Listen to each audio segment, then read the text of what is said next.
வெங்காயம் தக்காளி இல்லாமல் எறா தொக்கு எப்படி செய்யுதுன்னு பார்க்கலாமா. எறா வறுவல். அது எறா இதை மாதிரி கழுவிட்டு மஞ்சள்தூள் போட்டு வச்சுக்கோங்க. அதுக்கு தேவையான பொருட்கள்: மிளகாய்த்தூள், மஞ்சள்தூள், உப்பு. எறாவில் எல்லாத்தையும் சேர்த்துடலாம். மிளகாய்த்தூள்,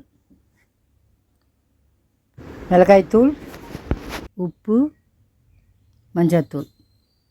இப்போ எல்லாத்தையும் இந்த மாதிரி கையை வச்சு பிசைஞ்சிடுங்க. கொஞ்சம் போல் தண்ணி ஊற்றுங்க, நிறைய ஊற்ற வேணாம். கொஞ்சமாக ஊற்றுங்க, ஏற்கனவே இறால் தண்ணி இருக்கும். அதனால் கொஞ்சமாக ஊற்றி இதை மாதிரி கலரி வச்சுக்கோங்க. ஒரு கடாய் வச்சு கடாய் காஞ்ச பிறகு எண்ணெய் ஊற்றிடுங்க. எண்ணெய் ஊற்றிட்டு எல்லாத்தையும் எடுத்து சேர்த்துருங்க. சேர்த்துட்டு இப்படி எண்ணெயில் நல்லா கலரிடுங்க.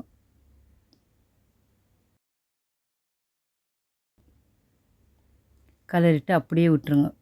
விட்டுட்டு ஒரு தட்டு போட்டு மூடிடுங்க. பாருங்கள், கொதிக்குதா? அப்பப்போ தட்டை திறந்துட்டு இது மாதிரி கலரணும். நம்ம கொஞ்சமாக தானே தண்ணி ஊற்றணும். இங்கே பாருங்கள், இறால் ஏற்கனவே தண்ணி இருக்கும். இப்போ நிறைய தண்ணி இருக்குது. இது இறா வேகிறதுக்காக தண்ணி ஊற்றணும். இப்போ நல்லா வேகட்டும். இப்போ இது மாதிரி நல்லா கலரிவிடுங்க. அடி பிடிக்கும், அதனால் நல்லா கலரி விட்டு தட்டு போட்டு மூடிடுங்க. நல்லா வேகட்டும்.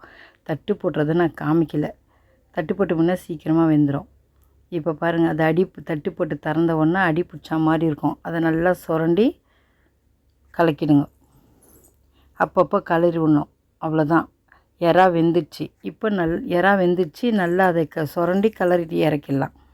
இங்கே பாருங்கள், அடி பிடிச்சா மாதிரி இருக்கும். அது அடி பிடிக்கல. இதை இப்போ நல்லா சுரண்டி கலரணும். இப்போ நான் எப்படி சுரண்டி காமிக்கிறேன் பாருங்களேன். நல்லா சுரண்டிட்டு காமிக்கிறேன். இதை மாதிரி அடி பிடிக்கும். நீங்கள் சுரண்டி கலரணும். இந்த எறா சாப்பிட்றதுக்கு ரொம்ப நல்லாயிருக்கும். இதை சும்மா கூட சாப்பிட்லாம். நீங்கள் செஞ்சு பாருங்களேன். இந்த எறா அப்படியே சாப்பிட்லாம். சீக்கிரமாக வெந்துடும், சீக்கிரமாக செய்யலாம். சாப்பிட்றதுக்கும் இது ரொம்ப நல்லாயிருக்கும். சுரண்டி கலரிட்டேன் பாருங்கள், இப்படி தான் இருக்கும். பார்க்குறதுக்கே அழகாக இருக்குல்ல, உடனே சாப்பிடணும் போல் இருக்குல்ல. டக்குன்னு எறா வாங்கி எறா செஞ்சுருங்க. வெங்காயம் எறிய வேணாம், தக்காளி எறிய வேணாம். எறா வறுவல் ரெடி. சாப்பிட்டு பார்த்துட்டு எப்படி இருக்குன்னு சொல்லுங்கள். நீங்களும் இதே மாதிரி செஞ்சு பாருங்கள்.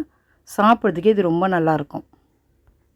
இப்போ எறா குழம்பு எப்படி வைக்குதுன்னு பார்க்கலாமா. ஏற்கனவே நான் வீடியோவில் எறா குழம்பு போட்டேன். அது வெங்காயம் தக்காளி வதக்கி வைக்கணும். இது வெங்காயம் தக்காளி வதக்கி வைக்காமல் குழம்புல எல்லாத்தையும் போட்டு எப்படி வைக்கிறதுன்னு பார்க்கலாம். இதை மாதிரி புளி ஊற வச்சுட்டு இதை நல்லா இதை மாதிரி கரைச்சி எடுத்துக்கோங்க. புளி கரைக்க கூட தெரிலன்னு சொல்கிறீங்க. நல்லா இதை மாதிரி ஊறினா தான் புளி கரையும். ஊறாமல் உடனே போட்டு கரைக்க முடியாது. அதுக்காக தான் உங்களுக்கு வீடியோ போடுறேன். முதல்ல ஊற வச்சுருங்க. ஊற வச்சுட்டு நல்லா கரைச்சின்னா கரைக்கலாம். இதை பாருங்கள், எவ்வளோ ஈஸியாக கரைச்சாச்சு. உடனே போட்டு புளி கரைக்க முடியாது. இதை மாதிரி ஊறின பிறகு நல்லா எடுத்து இதை மாதிரி கரைச்சி வெடிக்கட்டி வச்சுக்கோங்க. வெடிக்கட்டி வச்சுட்டு இப்போ எப்படி குழம்பு தளிதுன்னு பார்க்கலாமா. அது காய், கத்திரிக்காய், முருங்கைக்காய், உருளைக்கிழங்கு, மிளகாய்த்தூள், மஞ்சாய்த்தூள், கறிவேப்பிலை, கடுகு, உப்பு, வெங்காயம் தக்காளி பொடிசாக கட் பண்ணி வச்சுக்கோங்க. இதை பாருங்க, காயை கட் பண்ணி இதை மாதிரி தண்ணியில் போட்டுங்க. முருங்கைக்காய், கத்திரிக்காய், உருளைக்கிழங்கு எல்லாத்தையும் இதை மாதிரி போட்டு நல்லா அலசி இதே தண்ணியிலே இருக்கட்டும் 3 காயும். இப்போ புளி எடுத்துங்க. அதில் மஞ்சாத்தூள், மிளகாய்த்தூள், உப்பு, கறிவேப்பிலை, தக்காளி எல்லாத்தையும் இதை மாதிரி கரைச்சிக்கணும். நான் முதல்ல கரைக்காமல் உங்களுக்கு சொல்லி கொடுத்தேன். இதை மாதிரி கரைச்சி வச்சு பாருங்கள், இதுவும் நல்லாயிருக்கும். இது எங்கள் பாட்டி எப்போவுமே இப்படி தான் செய்வாங்க. நான் செய்யறது வெங்காயம் தக்காளி வதக்கி வைப்பேன். இதை மாதிரி ஒரு தடவை இறால் குழம்பு வச்சு பாருங்கள். இதை மாதிரி எல்லாத்தையும் கரைச்சி இப்படி வச்சுருங்க. கொஞ்ச நேரம் அது ஊறட்டும். ஊறினா தான் இந்த குழம்பு நல்லாயிருக்குமா. இப்போது ஒரு கடாயை வச்சுட்டு அதில் எண்ணெய் ஊற்றிடுங்க.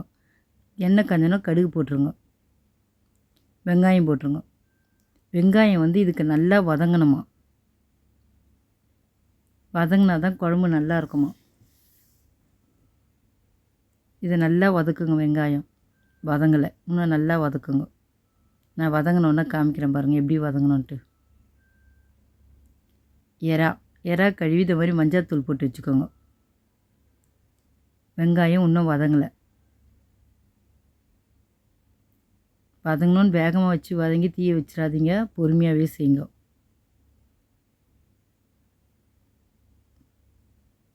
இன்னும் கொஞ்சம் நல்லா வதக்கலாம். வெங்காயம் வதங்கிடுச்சு, பார்த்துங்க எப்படி வதங்கியிருக்குன்னு. இப்போ கத்திரிக்காய் வெட்டி அதில் சேர்த்துருங்க. தண்ணியிலேருந்து எடுக்காதீங்க. கத்திரிக்காய் எப்போ சேர்க்குறோமோ அப்போ தான் தண்ணியிலேருந்து எடுக்கணும். இதை மாதிரி நல்லா வதக்குங்க. கத்திரிக்காய் வதங்கின உடனே தான் நம்ம இறா சேர்க்கணும். இப்போ இறாவை சேர்த்துடலாம். பாருங்கள், கத்திரிக்காய் வதங்கிடுச்சா? இப்போ இறாவை சேர்த்துடலாம். இறாவை சேர்த்தாச்சு. இதையும் சேர்த்து நல்லா வதக்கணும். இறாவில் தண்ணி இருக்கும் பாருங்கள், தண்ணி இருக்குது பாருங்கள். அதனால் கொஞ்சம் நல்லா இறாவை வதக்கிட்டு அதுக்கப்புறம் தான் குழம்பு வைக்கணும். நல்லா வதங்கிடுச்சு இறாவும். நல்லா வதக்குங்க. இன்னும் கொஞ்ச நேரம் வதங்கட்டும். அவ்வளோதான், இறாவும் வதங்கிடுச்சு, கத்திரிக்காயும் வதங்கிடுச்சு. இப்போ நம்ம கரைச்சி வச்ச குழம்பு எடுத்து அதில் ஊற்றிடுங்க. குழம்பு வந்து ஒரு 10 நிமிஷமாவது ஊறணும், அப்போ தான் நல்லாயிருக்குமா. எல்லாத்தையும் கரைச்சி வச்சு இப்போ தட்டு போட்டு முடியாச்சு. இப்போ கொதிக்குது, நல்லா கொதிக்கிட்டோம். உருளைக்கிழங்கு முருங்கைக்காய் சேர்க்கணும். இப்போ முருங்கைக்காய் சேர்த்தாச்சு. இப்போ உருளைக்கிழங்கு சேர்த்தாச்சு.